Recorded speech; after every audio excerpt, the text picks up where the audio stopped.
Today, we are laying down the foundational bedrock for your entire physiotherapy career: general anatomy, histology, and the critically important science of tissue healing. Let's start with the anatomical position.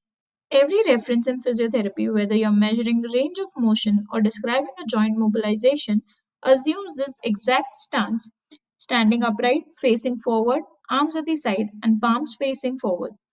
Never forget the palms. That orientation defines your medial and lateral boundaries. Next, the anatomical planes. First, the sagittal plane cuts the body into left and right. Movement here includes flexion and extension like a biceps curl or a forward bend. Second, the coronal or the frontal plane divides the body into front and back. Think abduction and adduction like jumping jacks or side bending. Third, the transverse plane splits top and bottom. This is where rotational movements like trunk or shoulder rotation takes place. Moving inside, we have body cavities.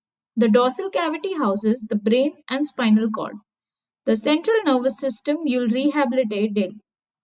The ventral cavity holds the thoracic, abdominal, and pelvic cavities, protected by muscular walls and serous membrane. Now, for anatomical terminology, you must speak the language of medicine. Proximal means closer to the trunk or origin, like the shoulder relative to the elbow. Distal means further away. Anterior or ventral is the front, posterior or dorsal is the back. Medial is closer to the midline, while lateral is further away. Surface anatomy is where anatomy meets hands on clinical practice. As a physio, your hands are your primary diagnostic tools. You must be able to palpate key bony landmarks like the ASIS to assess pelvic tilt, the lateral epicondyle when treating tennis elbow, or the tibial tuberosity for patellar tendon pathologies. Finally, imaging anatomy. While radiologists diagnose, physios must read imaging to correlate with function. X rays show dense tissue like bone fractures. MRIs give us incredible soft tissue detail for ligament ruptures, meniscus tears, or disc herniations. CT scans offer high resolution 3D cross sections of complex bony structures. Before we look at the full tissues, we must look at the cell. The cell membrane isn't just a container. It's a dynamic lipid bilayer packed with proteins that control what enters and leaves while receptor sites handle chemical signals. Transport mechanisms are vital for nerve and muscle function. Passive transport, like simple diffusion, requires no energy. Active transport, like the sodium potassium ATPase pump, uses ATP to move ions against their concentration gradient, setting up the resting membrane potential. That membrane potential is what makes muscle contraction and nerve impulses possible. The resting potential sits around negative 70 millivolts. When a stimulus hits threshold, sodium rushes in, creating an action potential. Now, how does this apply to a physio? Consider muscle regeneration. When a patient strains a muscle, resident stem cells called the satellite cells are activated. They proliferate, differentiate, and fuse with the damaged muscle fibers to rebuild the contractile proteins. Understanding cell injury helps you dose exercise correctly. Overloading tissue safely promotes adaptation. Excessive mechanical stress causes cell swelling and membrane damage, leading either to controlled cell death, apoptosis, or uncontrolled cell tissue damage, that is necrosis. Let's move on to histology.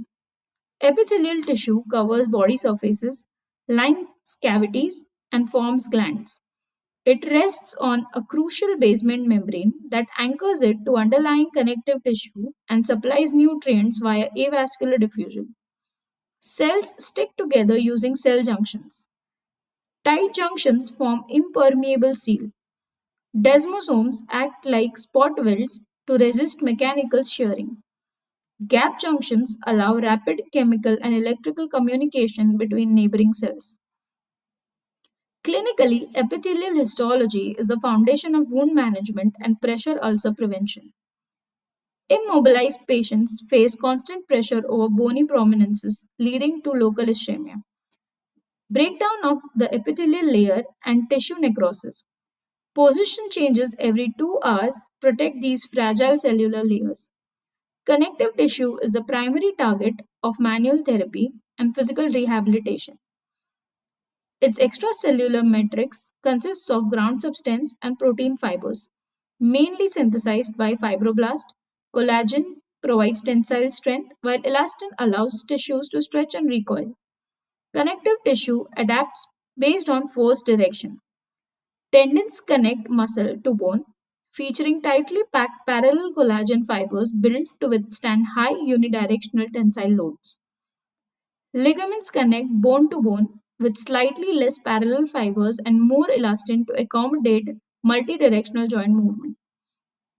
Fascia forms an uninterrupted 3D web enveloping every muscle, organ, and nerve. Tendon and ligament healing. Injured tendons heal slowly due to poor blood supply. Scar tissue initially forms as disorganized type 3 collagen. Through controlled mechanical loading exercise, physiotherapists help remodel that tissue back into strong aligned type 1 collagen. There are three muscle types: cardiac, smooth, and skeletal. As physiotherapists, skeletal muscle is our main focus. Zooming in to the microstructure, the functional unit of skeletal muscle is the sarcomere. It extends from one Z disc to the next, packed with the thin actin and thick myosin. According to the sliding filament theory, when a nerve impulse triggers calcium release, myosin heads bind to actin, perform a powerful stroke, pull the Z discs closer together, and shorten the muscle fiber without changing individual filament lengths. Look at the muscle architecture. Fusiform muscles like the biceps brachii are built for velocity and large range of muscle. Pennate muscles like the rectus femoris more fibers into given area, maximizing force production.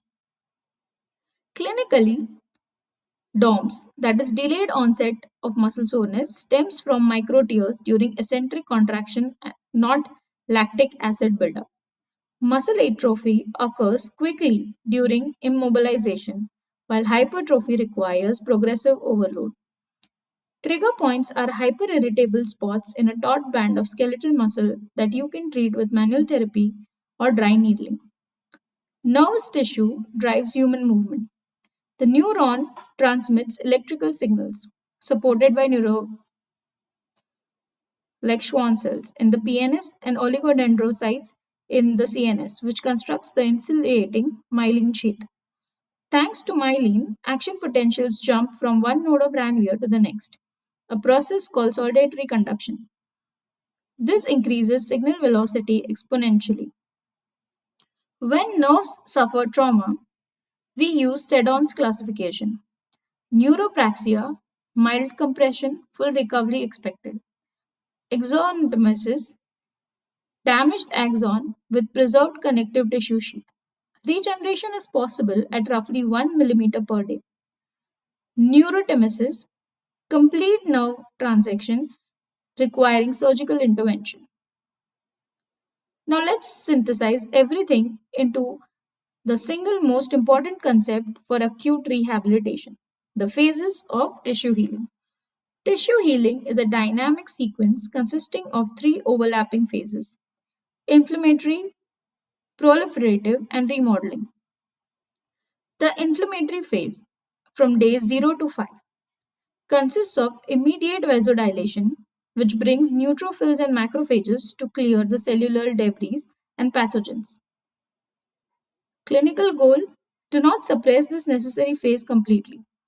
Manage pain and excessive edema using the PEACE protocol principles while protecting the tissue. Phase 2, the proliferative phase from days 3 to days 21. The fibroblasts lay down weak type 3 collagen and granulation tissue, while angiogenesis restores local body blood supply. The clinical goal is to introduce gentle, pain free, active range of motion and submaximal isometric exercises to orient new collagen fibers along lines of stress. Now, phase 3, the remodeling phase from days 21 up to a year or more. The body replaces weak type 3 collagen with strong type 1 collagen. Tissue contracture and cross linking occur. The clinical goal is to progressively load, eccentrically train, and sport specific stress to build tissue capacity and prevent re injury. Always remember, different tissues heal at different rates. Muscle has rich vascularity and heals faster than poorly vascularized tendons or articular cartilage. Tailor your rehabilitation timeline to the specific tissue histology. Understand the cellular structures, tissue types, and repair mechanisms allow you to choose the right exercise at the right time. If you found this video helpful for your studies, hit the like button, subscribe for more physiotherapy lectures, and drop any questions in the comment below. See you in the next video.